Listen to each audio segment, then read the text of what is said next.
@RCR750, @PrensaRCR. Y buen provecho.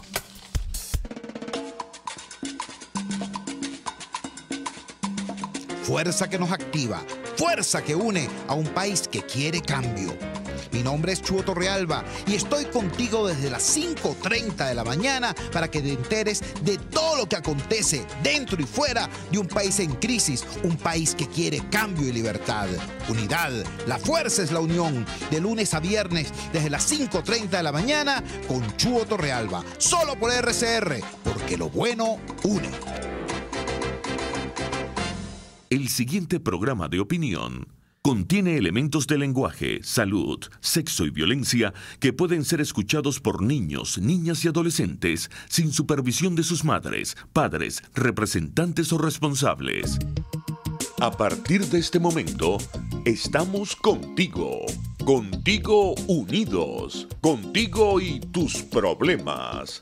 RCR presenta Contigo, Julio Borges.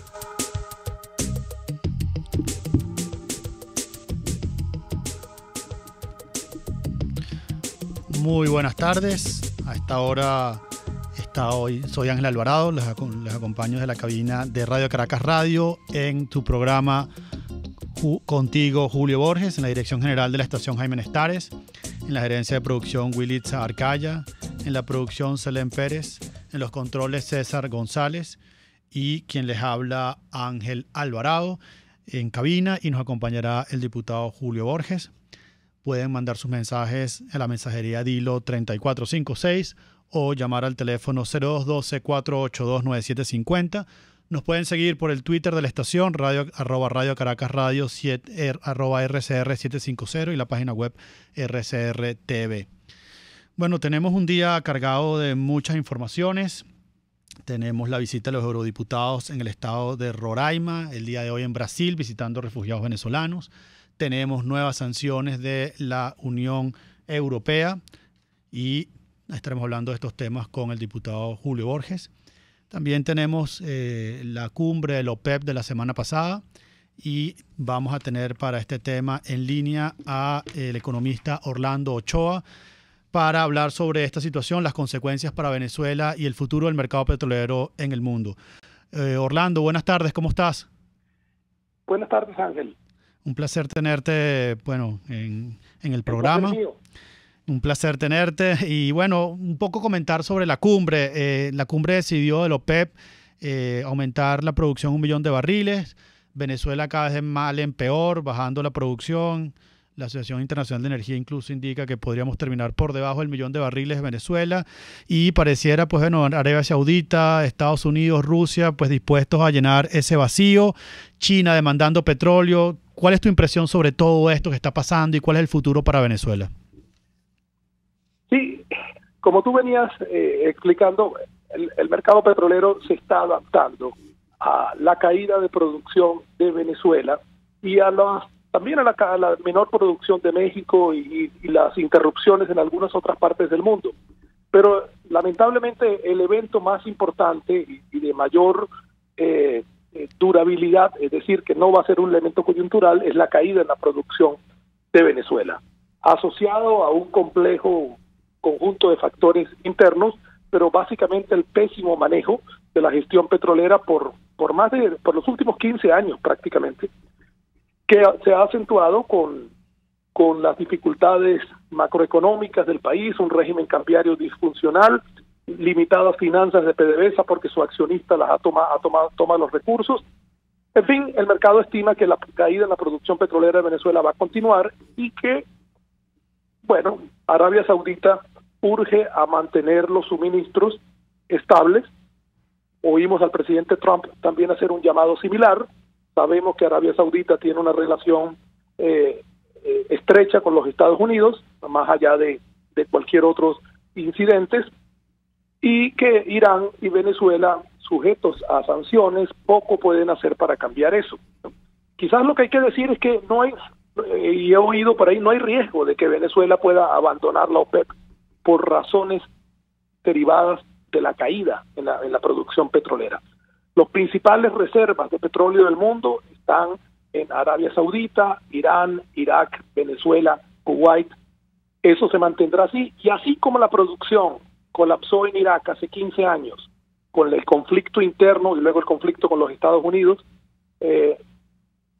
y en Libia también, luego de una sangrienta guerra civil, nadie pensó que esos países saldrían de la OPEP. En el caso de Venezuela tampoco ocurrirá, pero los mercados se están adaptando a esa situación, y lo que sí pone en riesgo es que mientras se prolongue esta situación, los principales mercados del mundo que contaban con un suministro creciente de Venezuela, Estados Unidos, China, India, 3 de las economías más dinámicas del mundo y con demanda de petróleo, pues están buscando suplidores alternos. No quiere decir que hemos perdido nuestros espacios, pero sí que deberíamos buscar los cambios económicos y petroleros para, obviamente, recuperar una posición fuerte en el mercado petrolero y tener los recursos para la reconstrucción de Venezuela. Orlando, y en ese sentido, digamos, es preocupante, bueno, el colapso que está sufriendo PDVSA en este momento, que lo obliga al menos a corto plazo a perder, como dices tú, espacios, por no decir mercados, ¿no? Tienes Estados Unidos produciendo en este momento casi 11 millones de barriles de petróleo, cada vez a costos menor. Para 2023, Financial Times indica que Estados Unidos podría exportar 4 millones de barriles de petróleo. Venezuela, de cara a esa recuperación, 2 preguntas. Primero, ¿cómo sería esa recuperación de la capacidad de producción venezolana si se toman las medidas adecuadas, se genera confianza, si hay un cambio político? ¿Cómo tú verías esa evolución? ¿En cuánto tiempo podríamos volver a producir 3 millones y medio de barriles? Y por otro lado, bueno, ¿cómo nos metemos o nos insertamos nuevamente en el mercado mundial? ¿Es reversible esta situación o es irreversible? Sí, mira, de haber un camino, una salida política que no vamos a describir. Primero necesitamos cooperación internacional. Necesitamos cooperación internacional para distintas áreas. Venezuela y el sector petrolero, primero se requeriría que se levanten las sanciones que afectan a Petróleos de Venezuela. Petróleos de Venezuela debería reorganizarse. El hecho de que se le haya asociado con manejo de fondos, de corrupción, posiblemente de lavado, de narcotráfico y otras actividades ilegales ha afectado la reputación de Petróleos de Venezuela. Ordenar la compañía, hay una tarea interna y hay una de relaciones internacionales. Posiblemente, si los embargos contra PDVSA que ConocoPhillips inició y otras empresas que tienen demandas de pagos desde pagarés, las promissory notes, hasta distintos tipos de litigios, pues tendríamos que tener de alguna manera también una estrategia de protección contra embargos petroleros, levantar sanciones, apoyo de la comunidad financiera internacional, incluyendo el sector petrolero y los multilaterales, de tener una estrategia económica y petrolera, porque hay algo que quizás hay que recordar, Ángel. El sector petrolero hoy, al igual que el sector privado, padece las debilidades de la macroeconomía, hiperinflación, un régimen cambiario disfuncional, y nuestros socios, las empresas mixtas, no están dispuestos a invertir cuando PDVSA no tiene recursos por el desbalance fiscal del país. El sector privado no puede proveer los servicios básicos. Hay un tema de seguridad crónico que lleva ya a asaltos armados a los campos petroleros, y por otra parte, el régimen cambiario no hace viable la recuperación de los ingresos cuando se toman en cuenta los distintos costos operativos en bolívares o en dólares. Esto es una historia que ya tiene años. De modo que requerimos un plan de estabilización que lo requiere todo el país. Atacar la hiperinflación, eliminar la hiperinflación y bajar la inflación a un dígito en un proceso de 2-3 años. Necesitamos un régimen cambiario funcional y todo eso requiere apoyo financiero, y requerimos un plan petrolero que facilite a las empresas mixtas la recuperación y a Petróleos de Venezuela, con apoyo de sus socios, recuperar su esfuerzo propio reorganizándose. Es decir, es una tarea inmensa, ni hablar de la parte institucional del país, seguridad jurídica, esfuerzo para que los venezolanos vuelvan al país y contribuyan, porque la falta de profesionales técnicos va a hacerse sentir en el sector petrolero, en el sector privado, en el sector público, pero todo eso es posible. Yo he notado en los viajes y en las conversaciones y en las presentaciones que he hecho en el exterior una enorme confianza de que Venezuela tiene la capacidad para esa exigente tarea de una estrategia de recuperación. Y los mercados sin duda alguna existirán. Yo no creo que países grandes consumidores grandes como los que mencioné, Estados Unidos, India y China, quieran depender de un Medio Oriente inestable. Incluso los incrementos de la producción de los Estados Unidos en crudos ligeros y muy ligeros tienen la necesidad de buscar crudos pesados. Sus refinerías no están adaptadas para esa clase de crudo. Mientras Estados Unidos puede exportar gas y productos muy ligeros, va a necesitar importar crudos medianos y pesados como los que Venezuela le viene suministrando por décadas. De manera que, Ángel, si logramos salir de esto y hacerlo ordenadamente, yo soy optimista que este país se puede reorganizar. Y fíjate tú, Orlando, algunos colegas nuestros a veces son, diría yo, muy conservadores en las cifras con las cuales se pueden incrementar la producción petrolera. Cuando uno habla con las compañías petroleras, bueno, yo soy muy optimista en cuanto a que Venezuela podría recuperar su producción en un mediano plazo. A veces tú hablas con los colegas economistas y te dicen, bueno, la producción se puede recuperar de incrementales de 100.000 barriles diarios. Si eso es así, bueno, llegaríamos en una década a 2 millones de barriles de petróleo. ¿Cómo tú ves esos incrementales? Eso es un buen punto, eso es un excelente punto que fíjate tú. El promedio histórico de Venezuela, si lo ves atrás, desde la década del 50, cuando tuvimos algunos periodos de auge y luego declives, incrementos en la producción en los años 60, luego declives en los 70, luego nuevamente una recuperación en la segunda mitad de los 80. Si sacas un promedio te puede dar eso, pero el promedio de 140, 150 mil barriles significaba que tú estabas trabajando sobre tu potencial de producción. Digamos, sobre la curva de posibilidades de producción, usando todos tus factores productivos razonablemente bien. En el caso actual tienes un colapso de la producción limitando tu uso de infraestructura, recursos, y por lo tanto, así como cuando una economía tiene un cierre temporal y hay un rebote, como podríamos tenerlo en el sector manufacturero venezolano, que si bien se ha desmantelado una parte, otro ha reducido su capacidad utilizada. En el sector petrolero también hay barriles fáciles y baratos de recuperar y hay barriles caros y difíciles cuando volvamos a la curva de posibilidades de producción. De manera que es totalmente factible, y lo he conversado con petroleros de distintas partes del mundo, que en los primeros años Venezuela pueda levantar sobre 200.000 barriles. Ahora, yo diría que tendríamos que tener dos etapas.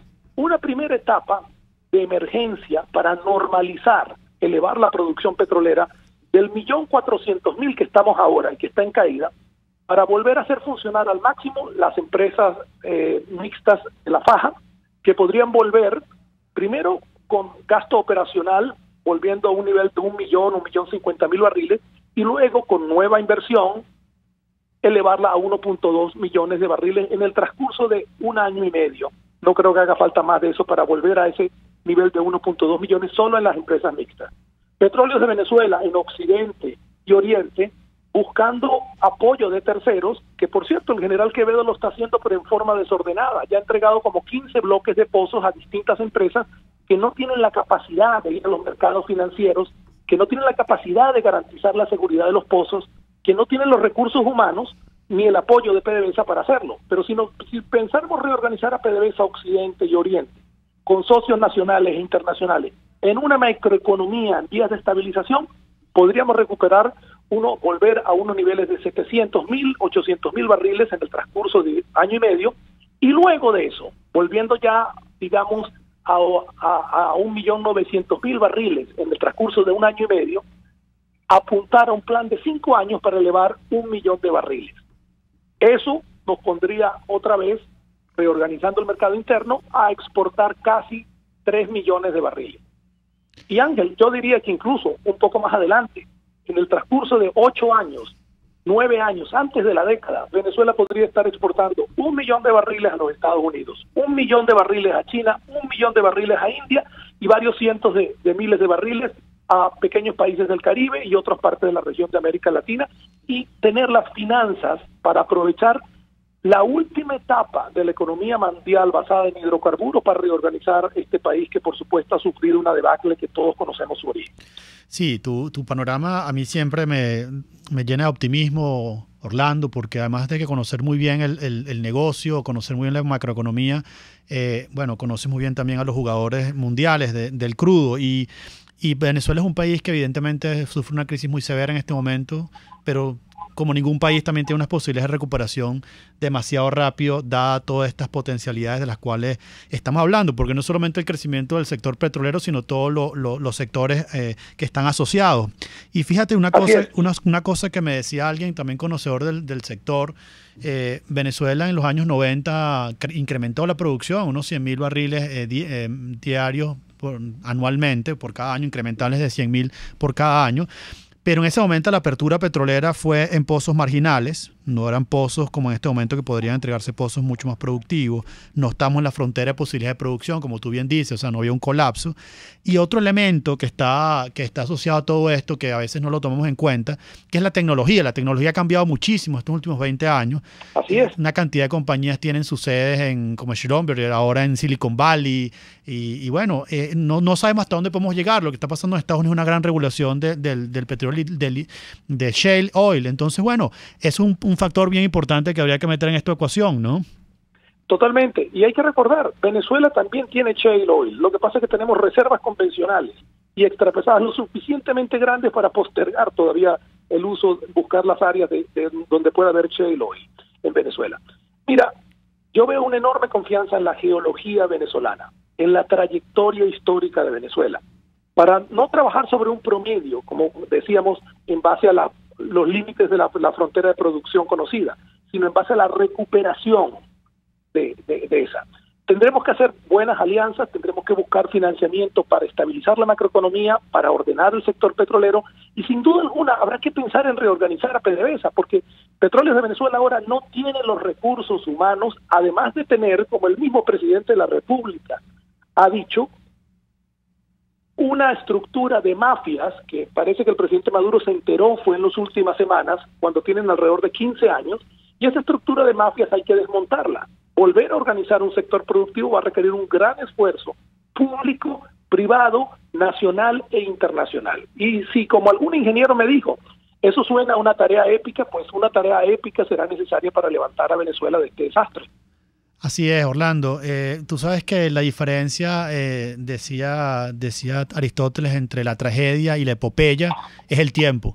Lo que vive Venezuela actualmente es una tragedia, ¿no? Pero cuando la veamos en el tiempo va a ser una epopeya de recuperación, de bienestar y de un país que supo sobreponerse a todas estas dificultades. Yo te agradezco mucho el tiempo que nos has dedicado para compartir todo este tema del mercado petrolero mundial, la cumbre de la OPEP y el futuro de Venezuela. Muchísimas gracias. Ha sido un placer, Ángel. Gracias a ti. Bueno, vamos a un corte y seguimos contigo, con Julio Borges. Usted escucha Contigo, solo por RCR 750 AM. Es la 1:18. Puedes seguirnos en nuestras redes sociales. En Twitter, @RCR750, la radio que se ve. Las lesiones ocurren todos los días y en GlobalTerap te garantizamos tu pronta recuperación con tratamientos de rehabilitación personalizados de electroterapia, ultrasonido, láser, tracción lumbar y cervical, drenaje linfático y rehabilitación cardíaca. No te confundas, estamos en el Centro Comercial Multiplaza Paraíso, nivel empresarial 2, teléfono 0212-461-9087, GlobalTerap y despídete del dolor. CAESPOR es la empresa responsable de llevar tus envíos y cargas desde USA a Venezuela y Panamá, pero también de Panamá a Venezuela. CAESPOR realiza este delicado trabajo con personal calificado y de vasta experiencia en el ramo de exportación, importación, empaque y despacho de mercancía. Para mayor información visita la página caesport.net, correo info@caesport.net, teléfono 0241-775-5575. CAESPOR, déjalo todo en nuestras manos. Un espacio que analiza y debate la coyuntura política, económica y social de nuestro país. Acompañe cada mañana a la periodista María Alejandra Trujillo en Palabras más, palabras más, palabras menos. Palabras más, palabras menos. Informes, entrevistas, análisis y discusiones sobre los temas de actualidad. Es lo que más te puedo dar, es lo de siempre. Palabras más, palabras menos. De lunes a viernes, de 7 a 8 de la mañana, por RCR 750 AM. Palabras más, palabras más, palabras menos. Les estamos presentando Contigo, el espacio donde tú y tus dirigentes se escuchan, solo por RCR 750 AM. Bueno, seguimos en tu programa Contigo con Julio Borges. Acá en cabina les habla Ángel Alvarado. Y bueno, tuvimos en el espacio anterior una excelente entrevista, conversación con el economista Orlando Ochoa sobre lo que fue la cumbre de la OPEP la semana pasada y el futuro del mercado petrolero mundial. Y bueno, es lamentable, por un lado, la situación actual en la que se encuentra nuestro país, un país que fue fundador de la OPEP, un país que, bueno, tiene las reservas petroleras más grandes del mundo, pues en este momento perdiendo relevancia, perdiendo importancia en el mercado petrolero mundial. Y no solo eso, sino que además, pues, viendo cómo esa producción viene en caída, viene en picada. Y bueno, eso está directamente relacionado con la situación que actualmente viven los venezolanos. Cuando los venezolanos dicen, bueno, ¿qué pasó con Venezuela? Un país, pues, que hasta hace, pues, apenas unos años tenía el salario mínimo más alto de América Latina, la cuarta economía más grande de la región, el ingreso per cápita más alto. Cuando nos preguntamos qué pasó con ese país, bueno, básicamente ese país que ahora los que vivimos acá en Venezuela a veces extrañamos y sentimos que estamos como extraños dentro de nuestro propio país, es que ese país petrolero no es en este momento lo que era en el pasado. Una industria petrolera que fue expropiada, en la cual pues no solo las industrias petroleras tuvieron que ir, muy importantes empresas se tuvieron que ir del país, sino prestadoras de servicios, condiciones deplorables, situación sumamente lamentable, y eso ha hecho pues que en este momento la producción petrolera venezolana vaya rumbo al 1.000.000 de barriles. La semana pasada el informe de la Asociación Internacional de Energía indicaba que Venezuela podría llegar al 1.000.000 de barriles este mismo año. Esto es sumamente delicado e incluso personas indican que para el año que viene una producción petrolera incluso de 600.000 barriles petroleros en el segundo trimestre, en una caída que si no hay un cambio en todas estas medidas, no hay un cambio de política, no hay un cambio de rumbo, evidentemente esto va a seguir profundizándose. Y en este sentido, pues vamos a hablar dentro de unos instantes con Alejandro Arriaza, que es analista del banco inglés Barclays, que escribió un excelente reporte sobre Venezuela, sobre, bueno, qué está pasando en la industria petrolera y cuáles son las alternativas que se plantean y cómo esto está llevando a un colapso del nivel de vida, las condiciones de vida de los venezolanos. Porque evidentemente se puede hablar de muchísimas cosas, pero lo que está claro es que el gobierno que controla absolutamente la industria petrolera, la comercialización, la distribución, la exportación, la importación de hidrocarburos, evidentemente el único responsable entonces es el gobierno de la deplorable situación en la cual se encuentra Petróleos de Venezuela y toda la industria petrolera. La semana pasada un gerente importante de una de las compañías que se mantiene en Venezuela me indicaba que robaban diariamente 3 cabezales en los pozos petroleros. Estamos hablando de que unos 100 cabezales, que es fundamental para la producción de los pozos, son robados y se ha agregado entonces junto al mercado cambiario disfuncional, a la cantidad pues, de regulaciones, de falta de capacidad de manejo operativo que tienen las empresas petroleras, de la inmensa corrupción y burocracia que tiene PDVSA que dificulta el funcionamiento de la industria, se agrega el tema de la seguridad. Y este gerente me indicaba pues, que él estuvo en Irak, yo lo indicaba de otras maneras, y que lo que pasó sobre Venezuela, sobre los campos petroleros venezolanos, es mucho peor lo que ocurrió en Irak, indicando pues que no solo se requiere tomar medidas macroeconómicas, políticas energéticas, sino también medidas de seguridad para garantizar la seguridad de los trabajadores, los ingenieros en los pozos, porque se han convertido en una tierra de nadie, una tierra que nadie controla en este momento y que evidentemente está haciendo mucho daño está haciendo un daño tremendo al país, porque en la medida que no haya producción petrolera no hay importaciones, no hay capacidad de mantener el servicio y el país pues evidentemente está históricamente acostumbrado a una producción petrolera que en este momento no está, una transición que está ocurriendo demasiado rápido de colapso petrolero y que evidentemente pues así no podría seguir funcionando este país.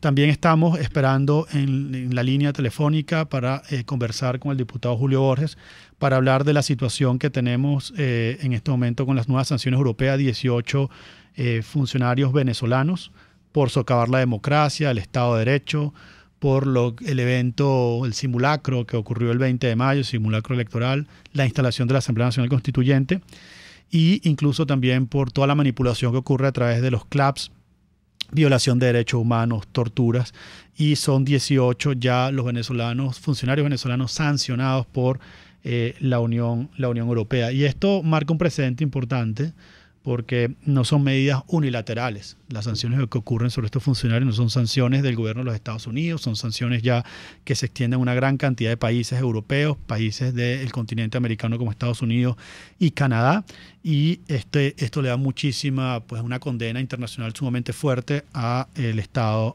venezolano. Y también queríamos conversar con el diputado Julio Borges la situación de los venezolanos en el estado de Roraima.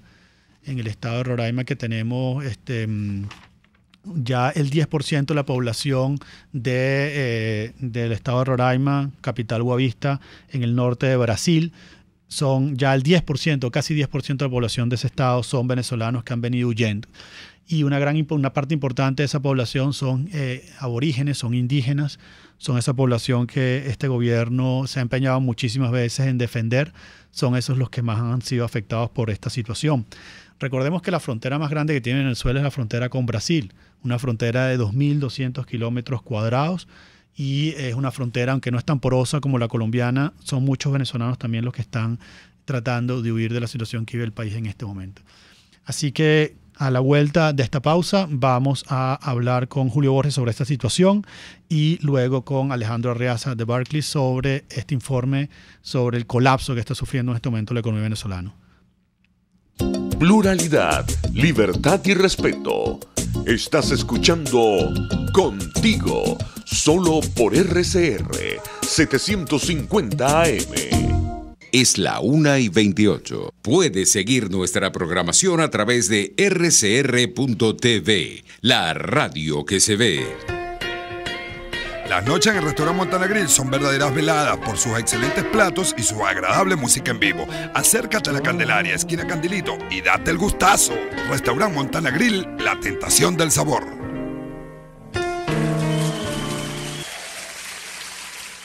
Les habla Rafael del Rosario, concejal de Chacao. La mayoría de los venezolanos dependen exclusivamente del servicio de transporte público para llegar a sus hogares, empleos o centros educativos, y se ven obligados a hacerlo en unidades inadecuadas. Aparte de eso, sin efectivo, el Estado debe garantizar a sus ciudadanos un transporte eficiente, digno y accesible. ¿Qué esperas? Haz valer tus derechos. Provea y Redes Ayuda te invitan a Música por Medicinas, un evento para intercambiar discos nuevos y usados por medicamentos vigentes. Música en vivo a cargo de Agente Extraño, Hilde Fox y Onyx. Lleva medicinas vigentes y te las cambiamos por discos compactos o de vinilo. Entrada libre este sábado 21 de julio de 2018 desde las 2 de la tarde en la Sala Cabrujas de Chacao.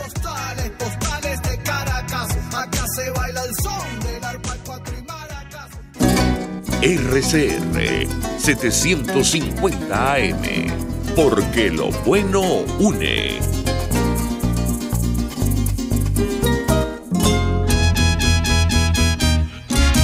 Desde los sectores populares del país se escucha una clara señal. Es el radar de los barrios. Evelyn Martínez y la Red de Ciudadanos le invitan a identificar amenazas, ubicar soluciones y hacer seguimiento eficiente a las problemáticas de cada sector. Un espacio contra la polarización donde se construye de abajo hacia arriba y de adentro hacia afuera. El radar de los barrios, de lunes a viernes, a partir de las 10 de la mañana, solo por RCR 750 AM. Les estamos presentando Contigo, porque nos preocupan las mismas cosas. RCR 750 AM.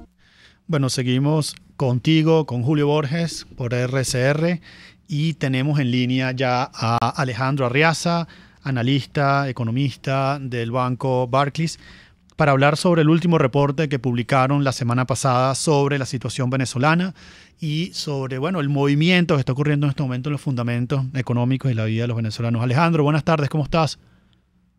Sí, hola Ángel, ¿cómo estás? Un placer estar en tu programa. Bueno, un placer el mío, Alejandro, que nos acompañes. Bueno, Alejandro, un poco ustedes en ese reporte indicaban pues que más que la consolidación que buscaba el gobierno con el evento fraudulento el 20 de mayo, lo que ha logrado pues generar una crisis aún mayor, de una crisis política, una crisis económica, que podría generar un evento además desordenado, ¿no? Un colapso total de los servicios y una situación de anarquía en Venezuela, y esto podría evidentemente también lograr una fractura que genere un cambio político en Venezuela más rápido, incluso lo que muchos están viendo, ¿no? Quisiera que nos hablase sobre eso, sobre qué implica esta implosión y qué es lo que están viendo ustedes en sus análisis. Sí, claramente la situación de Venezuela es muy compleja.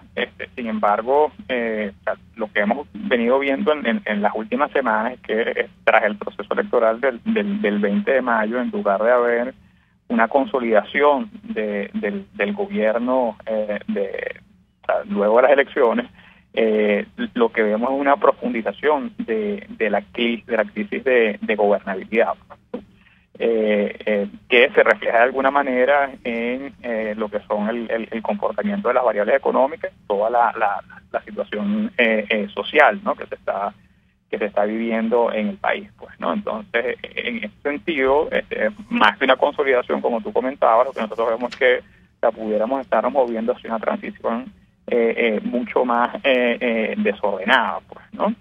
Si vemos un poco lo que ha sido la estrategia del gobierno, de alguna manera lo que se ha buscado es como que atrincherarse y resistir, contando principalmente en tres factores, ¿no? O sea, por un lado, una posible recuperación de los precios del petróleo, por otro, la expectativa de que hubiese algún tipo de ayuda económica de los socios del gobierno, principalmente de Rusia y de China, y en tercer lugar, la posibilidad de contener un poco todo lo que son las presiones sociales y políticas que ha venido encontrando el gobierno, ¿no? Entonces, cuando evaluamos esos tres factores, al menos en los dos primeros, los resultados no vienen siendo favorables al gobierno, pues, ¿no? O sea, ciertamente se ha producido una recuperación en los precios del petróleo, sin embargo el colapso que tenemos dentro de la industria petrolera más que compensa esta subida de precios, pues, ¿no?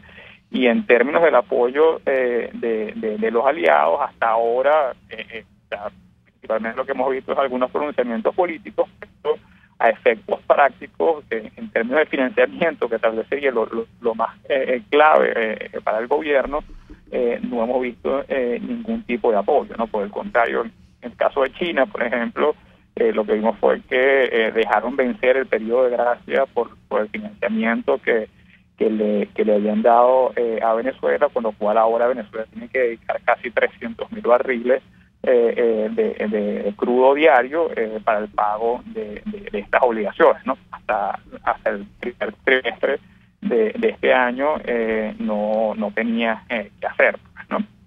Entonces, claramente eso entra en un proceso que va aumentando la presión sobre el gobierno. Pues, como vimos durante la campaña, el presidente Maduro corrió esa campaña bajo una oferta de que luego de la elección él iba a atajar la crisis económica, que de alguna manera refleja una respuesta hacia los sectores internos dentro del gobierno que están pagando también el costo de la severa crisis que enfrenta el país.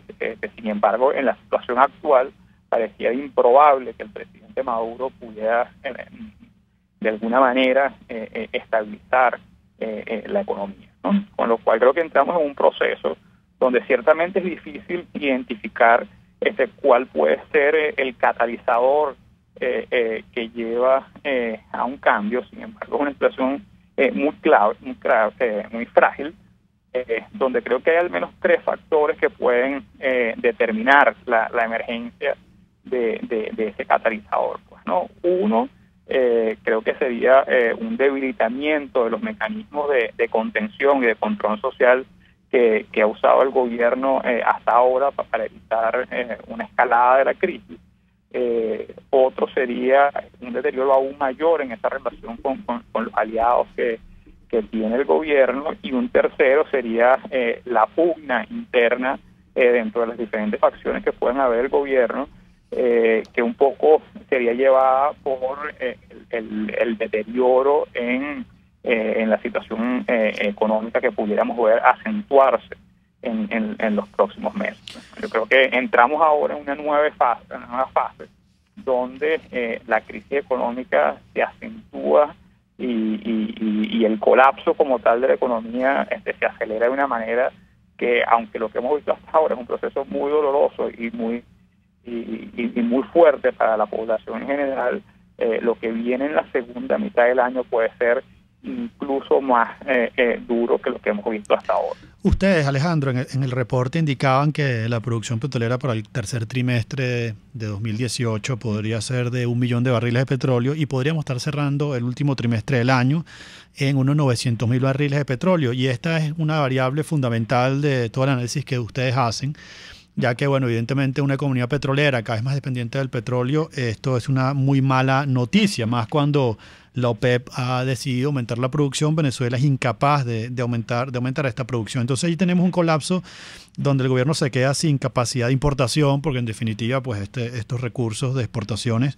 permiten traer alimentos, lo que tú decías, pues mantener los CLAPS, la distribución de alimentos a través del sistema público de distribución, y pareciera que esto es una caída libre, que no hay reverso, ¿no?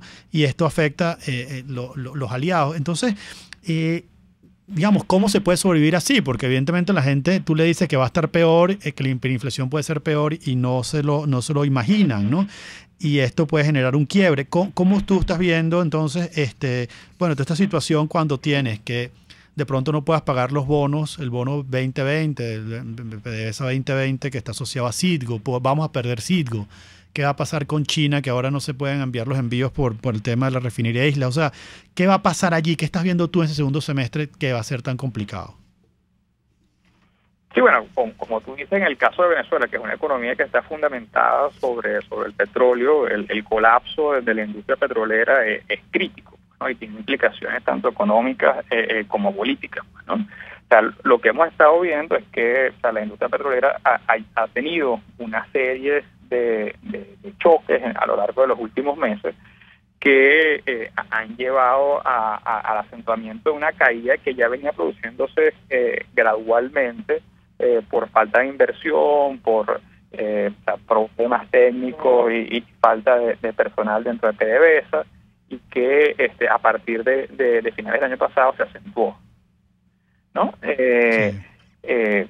Allí tuvimos un punto clave también, que fue el tema de las sanciones, pero después luego tuvimos también lo que es lo que fue el default de la deuda. A principios de este año también tuvimos este vencimiento del periodo de gracia con China, y lo último fue el evento de Conoco, donde por el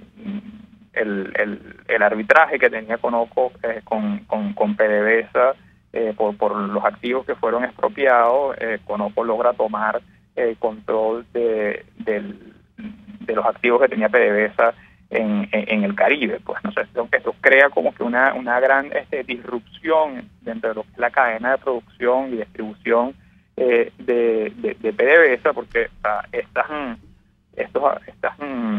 centros de acopio y puertos donde PDVSA mandaba su petróleo eran claves, sobre todo de cara a lo que son los envíos a Asia, ¿no? A China, a India. Allí se almacenaba de alguna manera el petróleo que se producía en Venezuela y se embarcaba en los tanqueros que llevan la producción hacia estos mercados, pues, ¿no?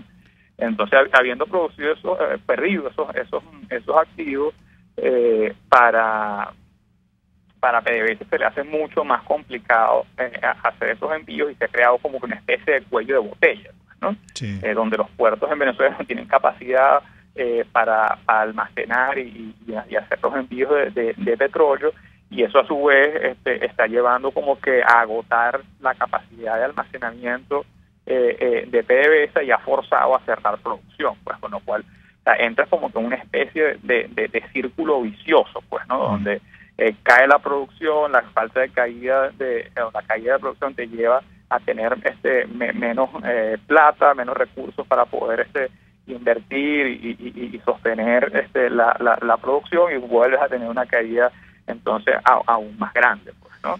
En la segunda mitad del año pudieras tener efectivamente una nueva caída de producción hacia finales de año, si es que PDVSA llegase a perder el control de Citgo, ¿no?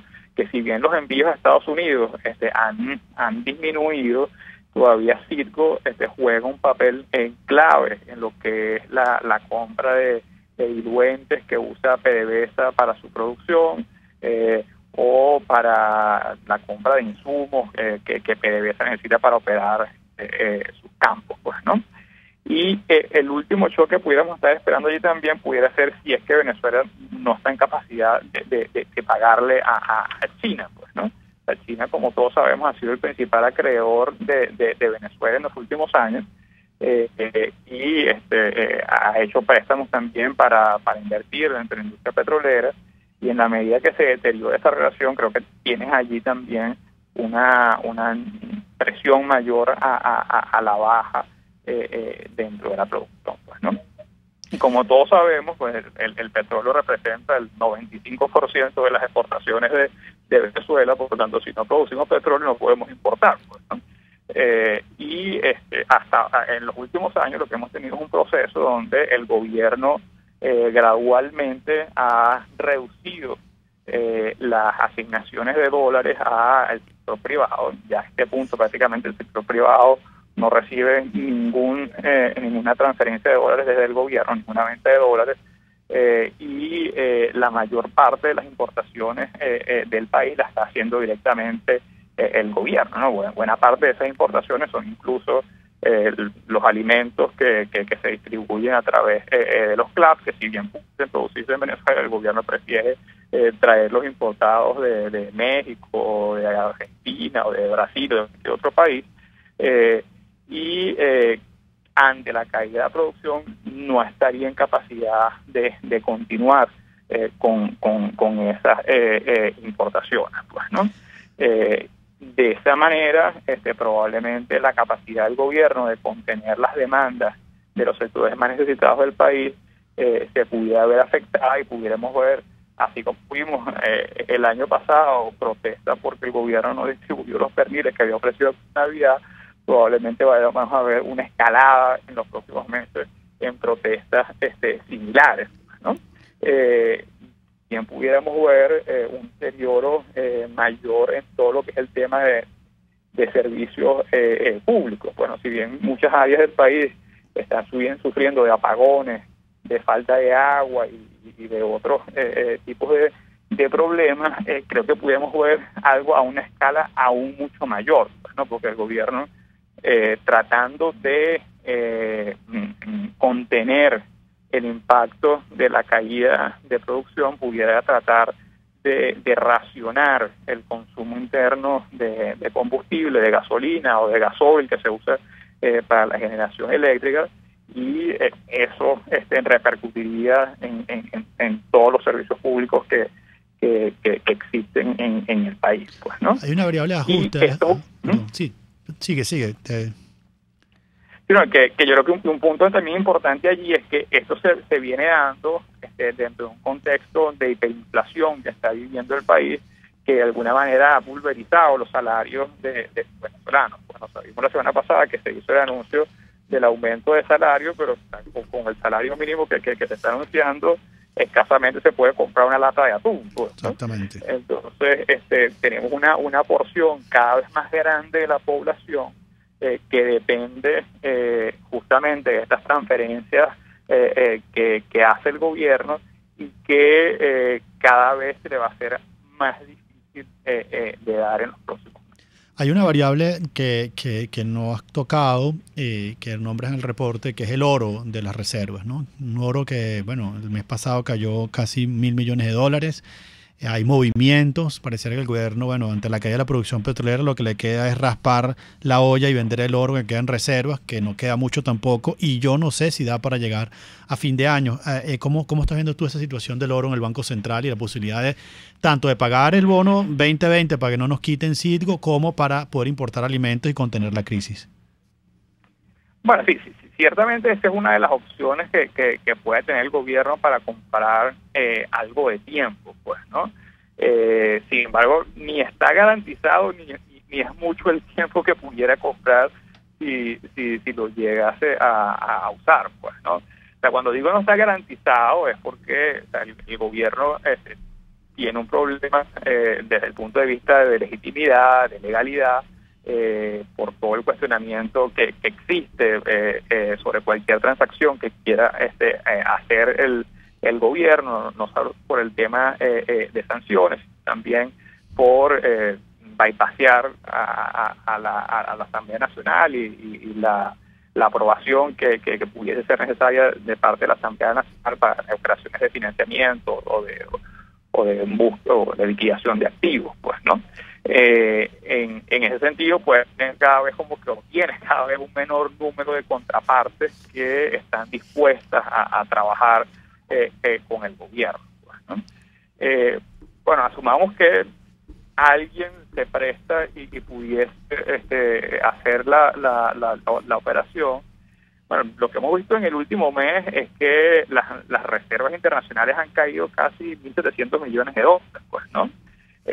Si es que esa es la tendencia y que el gobierno buscase mitigar el impacto de la caída de la producción, quemando lo que queda de reserva, bueno, a finales de año probablemente nos quedaríamos sin ningún tipo de reserva, pues, entonces, con lo cual la situación de vulnerabilidad tanto para el gobierno como para el país en general, luego que esas reservas se acabe, sería aún mayor de la que tenemos hoy. Sí, Alejandro, y además tú señalas algo bien interesante, creo que lo hablaremos después de la pausa, y es que los mecanismos de control social que tiene el gobierno y ejercido a través de los CLAPS, a través de los bonos, a través de, bueno, evidentemente de todo ese aparato que está fundamentado en el dinero, ese mecanismo se pierde con la hiperinflación, que es un elemento bien importante. La hiperinflación hace que los bonos cada vez valgan menos, que que la caja CLAP no se pueda ni siquiera importar por el colapso de PDVSA. Entonces, vamos a hacer una pausa y a la vuelta vamos a hablar un poco de cómo esos mecanismos se han ido destruyendo, que tú muy bien lo tocas en el reporte, y cuál es el futuro de esas alianzas, tanto del gobierno, a lo interno del gobierno con el mundo militar e incluso también del gobierno con su propio pueblo del PSUV. Hacemos una pausa y seguimos a la vuelta con Alejandro Arriaza. Usted escucha Contigo, solo por RCR 750 AM. Es la 1:48. Sintonícenos a través de Periscope, @RCR750, la radio que se ve. Para pasar un rato agradable con tu familia, amigos o por negocios, te recomiendo el bar-restaurante Lon Low, donde puedes degustar platos de la gastronomía nacional e internacional. Pide lo que quieras y como quieras, tú decides. Lon Low está en Santa Mónica, Avenida Teresa de la Parra, calle Rufino Blanco Fombona, después del centro comercial. Bar-restaurante Lon Low, poquito, pero sabroso, A mitad de tarde, disfrute de una amena tertulia, acompañada del análisis preciso del acontecer nacional e internacional. La Linterna, con Diego Bautista Urbaneta. Relájese al son de buena música, participe y forme parte de este espacio. La Linterna, de lunes a viernes, a partir de las 2 de la tarde, por RCR 750 AM. Les estamos presentando Contigo, el espacio donde tú y tus dirigentes se escuchan, solo por RCR 750 AM. Bueno, seguimos en tu programa Contigo, con Julio Borges, le habla Ángel Alvarado, y estamos hablando con Alejandro Arriaza. Él es economista, analista del Banco de Inversión Barclays. Y bueno, estamos hablando sobre la hiperinflación y cómo la hiperinflación está destruyendo incluso los mecanismos de control social del gobierno, ya que los bonos cada vez valen menos, el colapso petrolero hace que no se pueda importar ya más alimentos. Y bueno, Alejandro, cuéntanos un poco cómo estás viendo esta situación y este colapso de las alianzas internas y externas del grupo que domina y que gobierna en este momento a Venezuela. Sí, bueno, allí tal vez una evidencia del debilitamiento de estos mecanismos de control fue la baja participación que hubo el 20 de mayo, incluso entre los sectores que pudieran considerarse afines al gobierno, porque el gobierno ha logrado movilizar en elecciones anteriores, pues, ¿no? Eso, o sea, de alguna manera el incentivo que algunos sectores pudieran tener para movilizarse y votar no se produjo, pues, ¿no? Y al final es que tienes todo este proceso hiperinflacionario donde los precios se van creciendo al día, que han desaparecido un poco el poder de compra, no solo de los salarios, sino incluso de esas transferencias que hace el gobierno, pues, ¿no? Otro punto importante allí, creo yo, que que vamos a una situación donde la torta cada vez se va achicando cada vez más, ¿no? Y el gobierno de alguna manera va buscando como que reagruparse y cerrar también un poco su círculo, ¿no? Para garantizar las lealtades y el apoyo de los sectores que va teniendo, pues, ¿no? Y en ese proceso va dejando como que sectores por fuera, pues, ¿no? Sectores menos contentos con lo que reciben, pues, ¿no? Y eso claramente es una situación muy inestable, donde el riesgo de una fractura pudiese aumentar, pues, ¿no? Está el caso tal vez de la alianza con Cuba, que creo que es un tema que es importante hacerle seguimiento. O sea, como todos sabemos, el gobierno de Venezuela, desde los tiempos del presidente Chávez, tiene una relación muy cercana con Cuba. Está todo el tema de los convenios petroleros que se hicieron entre los dos países, y que le han costado a Venezuela una fortuna, pues, ¿no? O sea, los envíos de petróleo de Venezuela a Cuba han representado más de $30.000 millones que ha hecho Venezuela a Cuba, ¿no? O sea, si lo vemos en términos de lo que son las importaciones de hoy, con lo que se le daba a Cuba, Venezuela pudiera multiplicar por más de 5 o 6 veces sus importaciones de bienes no petroleros, ¿no? Y todavía hoy, en la precaria situación que se encuentra el país, alrededor de 50.000 barriles diarios se siguen enviando a Cuba. Pues eso representa alrededor de $1.000 millones, pues, ¿no? Anual. Cuando veíamos lo que era la producción de petróleo o las exportaciones de Venezuela hace un año o 2 años, eso todavía representaba una proporción, aunque tal vez no justificable, era relativamente pequeña, pues, ¿no? O sea, era alrededor de un 5% o menos de un 5% de las exportaciones de Venezuela, pues, ¿no? Ahora, en la medida que cae la producción de Venezuela y que Venezuela tiene que dedicar más recursos al pago de deudas que el gobierno ha contraído, ese peso de la relación con Cuba va cada vez creciendo más y más, pues, ¿no? O sea, hoy día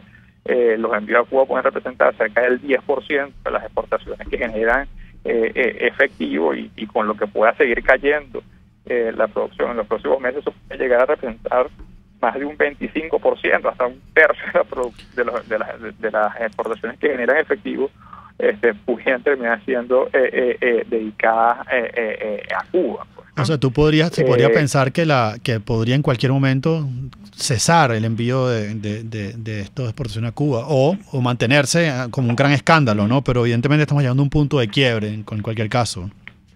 Claro, tú tienes dos opciones, pues, ¿no? Una, que sectores dentro del gobierno que están viendo que se les reduce su pedazo de la torta, generen presión para que estos envíos se recorten, que es una posibilidad. Ya en el pasado ha sucedido. Anteriormente las exportaciones a Cuba están alrededor de 100.000 barriles diarios y han caído a la mitad. Al resto de los países de Petrocaribe también se les han recortado o suspendido los envíos.